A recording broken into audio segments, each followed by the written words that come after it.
Hi guys!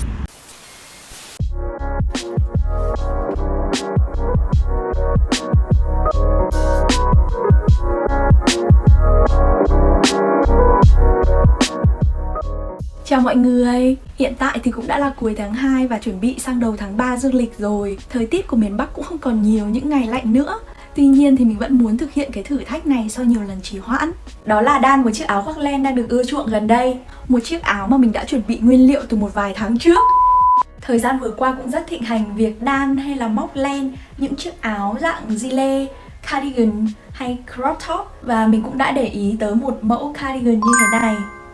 Kiểu áo này thì có một đặc điểm đặc biệt, đó là sử dụng sợi len to. Đó cũng chính là cái điểm mà rất ấn tượng và mình cũng rất muốn làm. Với cái sợi len to như vậy ấy, thì mình tìm kiếm ở thị trường Việt Nam trên các sàn thương mại điện tử này, hoặc là trên các trang mạng xã hội, mình tìm rất là khó và thậm chí có thể là không có, hoặc rất là ít mà mình không thể tìm thấy được.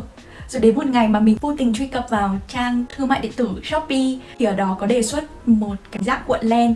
Và sau khi mình nhấn vào kiểm tra những cái đánh giá, đọc những cái phản hồi của khách hàng đi trước thì mình đã quyết định đặt về. Ta-da! Và đây là một bọc bao gồm 8 cuộn len siêu to mà mình đã đặt hàng về. Bên cạnh đó là một đôi kim đan vòng như thế này, cỡ to, và mọi người có thể thấy đây là kích cỡ 20mm. Mọi người có thể thấy đây là một cuộn len và mình cảm thấy là cái sợi này cũng tương đối ấm và cái độ dai của cái sợi này cũng khá là chắc chắn.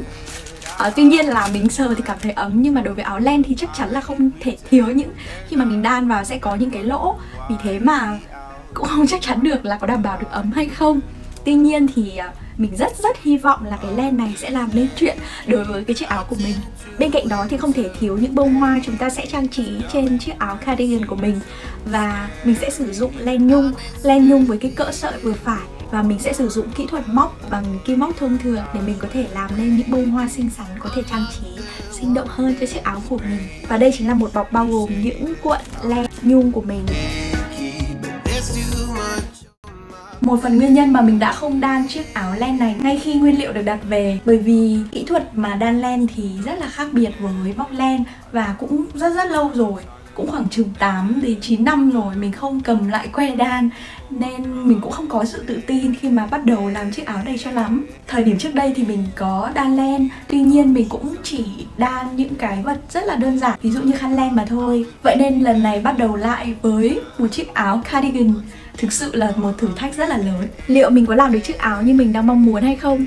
Các bạn hãy cùng bắt đầu với mình nha! My search led me to the study of the spiritual forces with which all of us are pledged. And it was in this field that I came upon a clue. I want to describe my discovery in the simplest terms possible, because it will reveal to you why it is true. Whatever the mind can conceive and believe, the mind can achieve.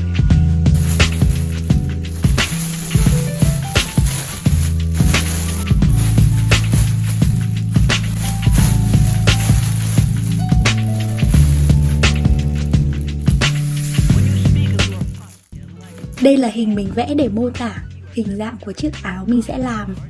Sẽ có hai phần bạt trước, phần đằng sau và hai bên cánh tay.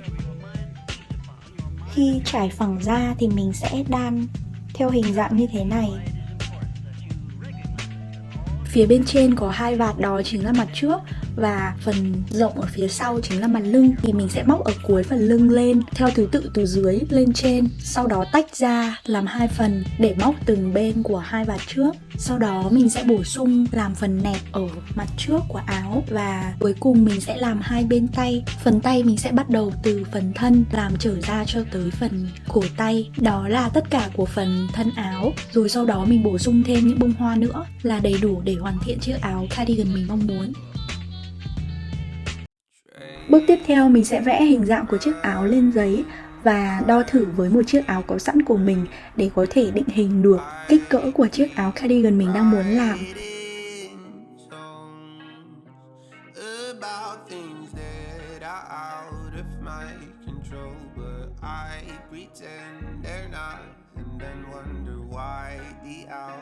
Sau đó mình cắt phần giấy đó theo đúng hình vẽ để trong quá trình đan len thì mình dễ dàng đo và định hướng được kích thước chiếc áo len của mình đang làm như thế nào.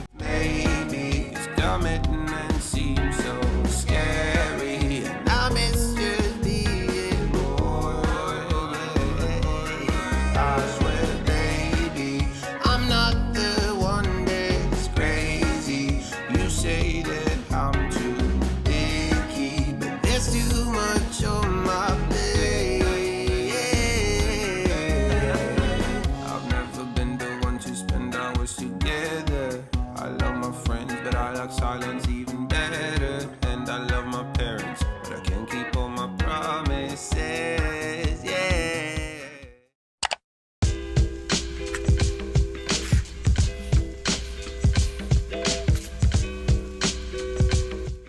Chúng ta sẽ đặt len như thế này trên tay. Sau đó sử dụng kim đan và vắt len từ ngón tay cái sang ngón tay thứ hai như mình đang làm, và chúng ta sẽ được 2 mũi đầu tiên. Riêng mũi đầu này thì chúng ta sẽ được 2 mũi. Tuy nhiên tiếp theo cứ làm như thế, mỗi lần sẽ chỉ được thêm 1 mũi. Sau đó cứ làm như vậy cho tới khi được 28 mũi thì mình dừng lại.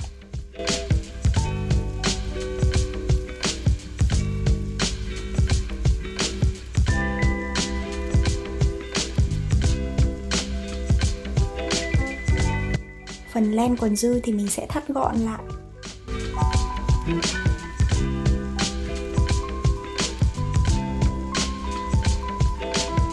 Vậy là chúng ta đã có điểm để bắt đầu.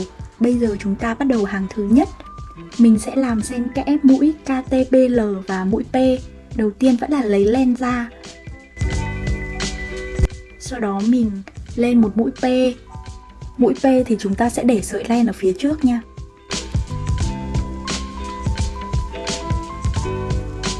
Tiếp theo ta làm một mũi KTBL.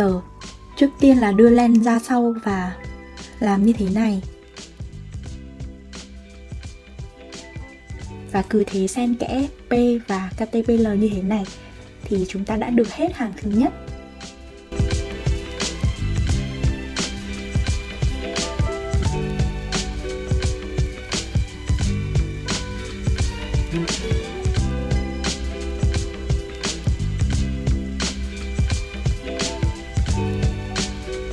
Sau khi xong hàng thứ nhất như vậy rồi, mình sẽ làm hàng thứ hai giống hệt với hàng thứ nhất vừa rồi thôi. Chúng ta sẽ xong phần gấu áo.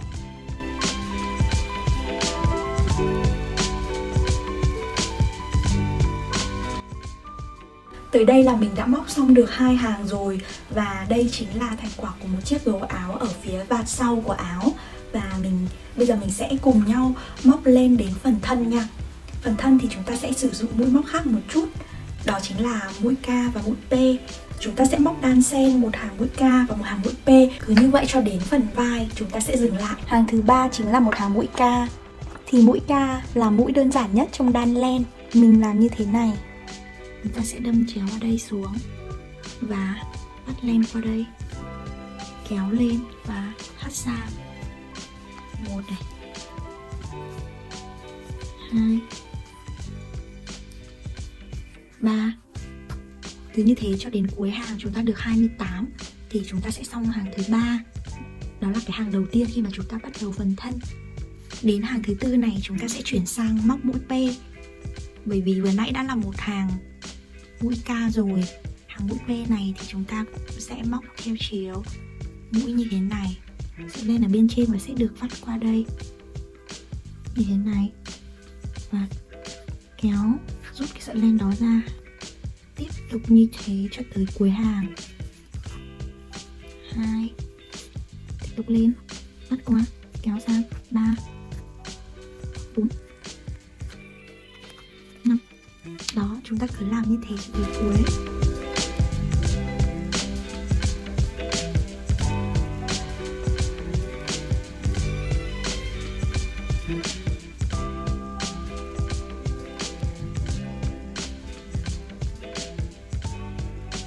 Với số hàng là 32 hàng thì mình dừng lại.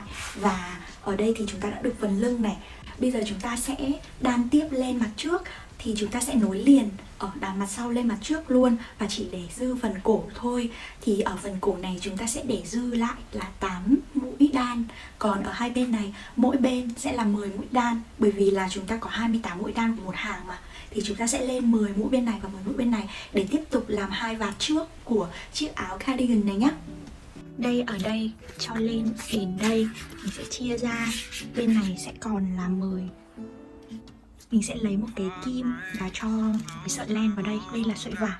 Và tách ra đây là 10, 2 này, 3 này, 4, 5, 6, 7, 8, 9, 10. Đó là một khúc. Khúc giữa này thì chúng ta để 8. Mình sẽ lấy các bộ kim đan nhỏ. 1, 2, 3, 4, 5, 6, 7, 8. Rồi chúng ta còn lại bên này sẽ là 10. 1, 2, 3, 4, 5, 6, 7, 8, 9, 10. Thì chúng ta sẽ rút kim. Rút kim to. Rút ở bên này sang để còn lại 10. Tháo dần. Heartbreak is too close to home, got me searching places where my mind can roam. God, I don't know but I've been here before, know it too well. Đến đây chúng ta sẽ chỉ giữ kim ở đây thôi. Ở phần này là 10. Đầu tiên mình sẽ làm bên này rồi sau mình sẽ làm bên này sau. Vì bên này đang có sẵn kim rồi. Đó, thì từ đây chúng ta sẽ tiếp tục móc một hàng K và một hàng P. Cứ một hàng K đến một hàng P, giống hệt như vừa nãy. Ở đây mình sẽ thắt vào đây một sợi len để chúng ta cố định ở chỗ này. Đó.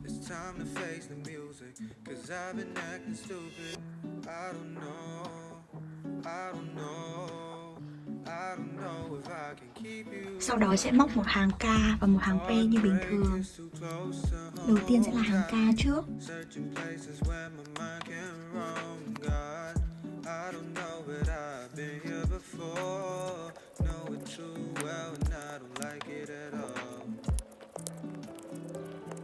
Rồi sau đó quay lại móc một hàng P.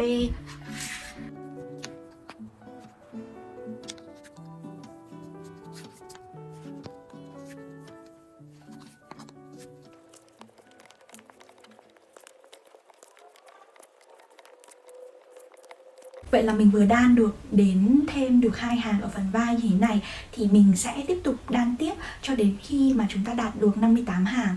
Có nghĩa là 58 hàng sẽ được tính từ đuôi vạt áo phía sau lên phía trước. Và chúng ta sẽ dừng lại để đan tiếp phần gấu áo phía trước nữa.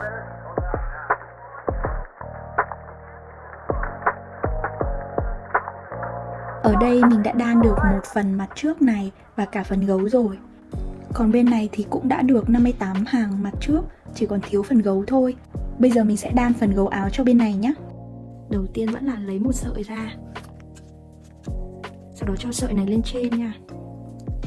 Rồi một mũi P như thế này. Rồi đến một mũi phía sau. Tiếp tục cho lên trước này. Móc một mũi P. Rồi tiếp tục cho ra sau, móc một mũi đó. Và chúng ta cứ làm như vậy. Làm hết hàng này và móc thêm 2 hàng nữa. Có nghĩa là đan thêm 2 hàng nữa, có nghĩa là 3 hàng. Thì chúng ta sẽ dừng lại. Bây giờ là mình đã xong cái phần gấu rồi. Và để chốt len lại á, thì mình sẽ làm như thế này. Để len ra này. Và sau đó lấy đâm vào 2 ở phía sau luôn. Rồi vắt qua như thế. Rồi kéo ra. Kéo ra như thế thì chúng ta lại cho vào lại. Sau đó tiếp tục lại lấy ra 2. Vắt lên như thế này. Và đẩy ra. Cứ tiếp tục như thế, lại cho lại cái này vào bên trái. Rồi lại lấy 2. Vắt qua. Và tháo ra. Rồi tiếp tục mình cho sợi này về đây. Và mình tiếp tục làm như vậy cho đến hết hàng. Đến cuối còn một sợi này thì sẽ cho vào đây và kéo thắt nút lại. Kéo cả cuộn qua luôn để Lát mình sẽ lấy cái sợi này để cho vào móc cái phần gấu ở trước ngực.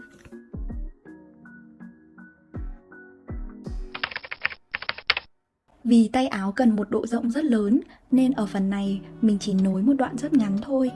Thì chúng ta lấy cái sợi cuối này và cho vào kim như thế này và tiến hành khâu. Sẽ lấy ở mặt trên, mặt nổi bên trên như thế này. Đầu tiên chúng ta khâu mặt ngoài trước này, kéo sợi qua, rồi đến bên này cũng thế, từ dưới lên. Chỉ khoảng một khoảng bằng này thôi.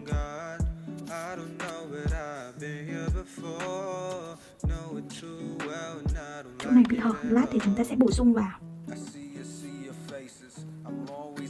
Đó, cứ lấy từ đây lên này, từ đây lên, ở giữa của chữ V, lấy ở giữa của phần chữ V lên. Bên này cũng lấy từ giữa của phần chữ V. Tiếp tục cứ như thế.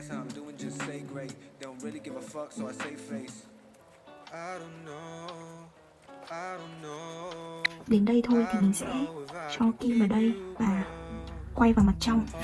Chúng ta sẽ vào mặt trong như thế này và chốt lại một chút nữa, khâu lại xuyên từ đây sang nữa. Đó, rồi xuyên từ bên này sang bên này.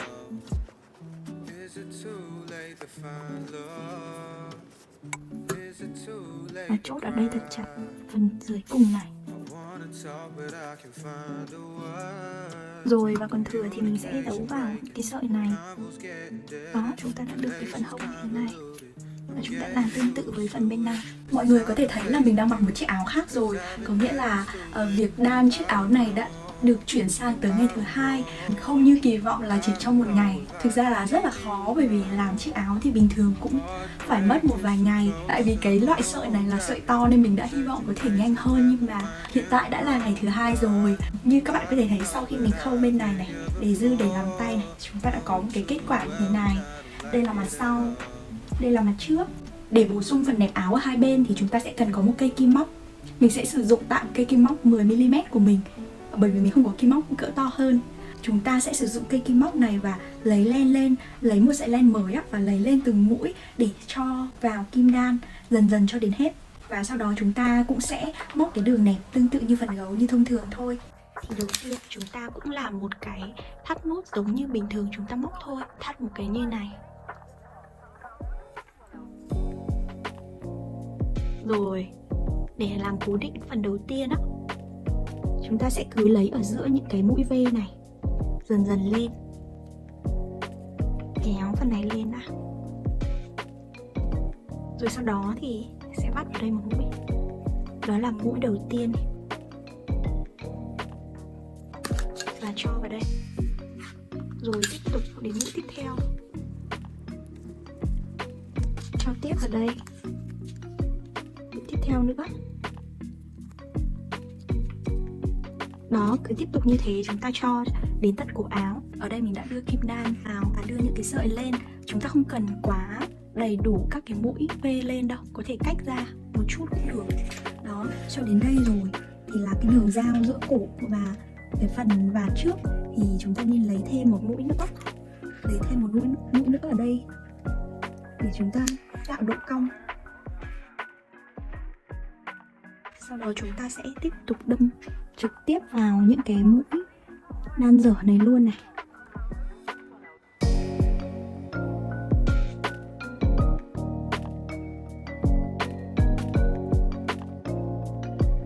Đó là chúng ta đã xong thì chúng ta bây giờ có thể tháo cái sợi dây này ra rồi. Sau khi dồn ở đây thì sẽ còn dư cái này, thì mình sẽ cắt một cái đoạn dài dài một chút. Cắt đoạn dài dài như thế này. Thì có nghĩa là còn đoạn này thì mình sẽ về sau mình sẽ giấu ở bên dưới sau. Và bây giờ sẽ tiếp tục ở đây để nối vào phần này cho đến cuối này luôn. Và mình sẽ cố gắng kết thúc bằng cái số mũi trắng nha. Nghĩa là số dây ở trên cây kim đan này sẽ là một số trắng, sẽ làm chuẩn hơn phần nẹp áo. Đây chính là sau khi mà mình đưa hết vào trong kim đan rồi. Mình đã dừng lại ở 54 mũi. Kim đan của mình hơi ngắn nên là cái phần này nhìn nó hơi bị dồn ép. Rồi tiếp theo chúng ta làm giống hệt như chúng ta vẫn làm cái phần gấu vừa rồi ấy. Đầu tiên sẽ là đưa ra một mũi, sau đó chúng ta lại đưa lên trên một mũi P, sau đó là một mũi KTPL. Như bình thường, cứ làm như vậy đến cuối hàng. Sau đó chúng ta làm 3 hàng để được cái phần nẹp nhé. Và đây chính là phần nẹp áo đã được làm xong rồi. Tiếp tục mình sẽ làm đến phần tay và cũng làm như vậy, cũng là đưa len vào bằng kim móc rồi đưa vào kim đan, rồi tiếp tục đan phần tay rộng ra cho tới khi chúng ta đến phần cổ tay chúng ta cũng sẽ bo nhỏ lại và chúng ta sẽ gần hoàn thành xong phần của chiếc áo rồi. Phần tay cũng sẽ được đưa len lên. Đầu tiên là làm như thế này để lấy thắt nút, lấy một cái nút đầu tiên, sau đó đưa len lên ở đây. Nó cũng đâm vào cái đường chỗ mũi V như thế này. Cách mũi chúng ta có một mũi và không cần chính xác nhất đâu, thì chúng ta sẽ cho vào sao cho cái vòng tròn này chúng ta đạt được 28 chân mũi.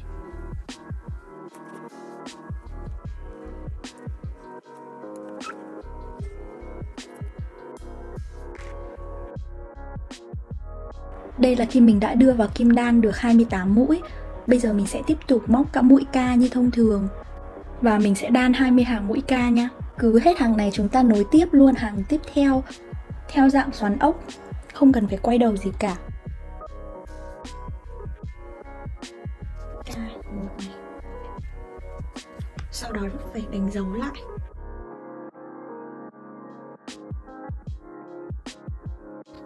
Tiếp tục 2.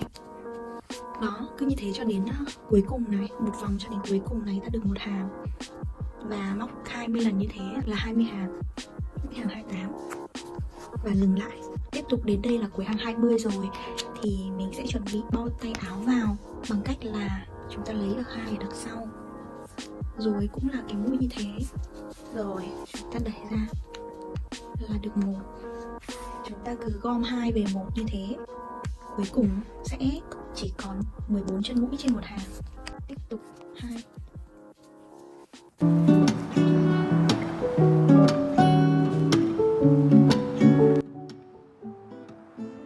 Cứ như thế cho tới cuối hàng để được là 14, 28 thì sẽ còn 14.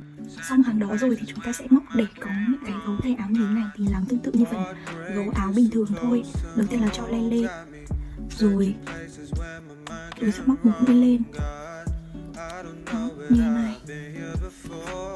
Rồi tiếp tục cho ra sau một mũi xuống như này. Đó. Đó, cứ làm như thế. Hết hàng này chúng ta làm 4 hàng. Đến đây rồi lại tiếp tục làm 4 hàng để được phần gấu áo nhé.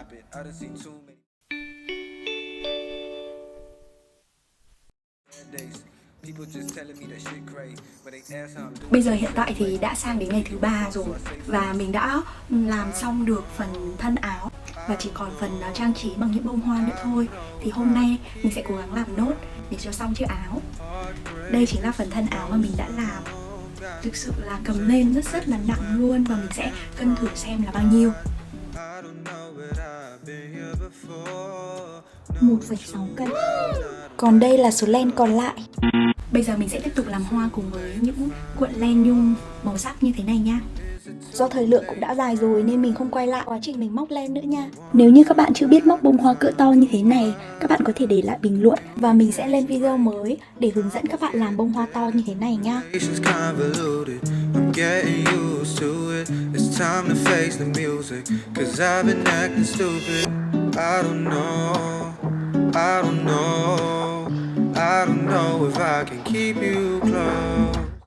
Hiện tại thì mình đang ở công viên và thời tiết thì mưa phủ nhẹ nên là rất là ướt ốc.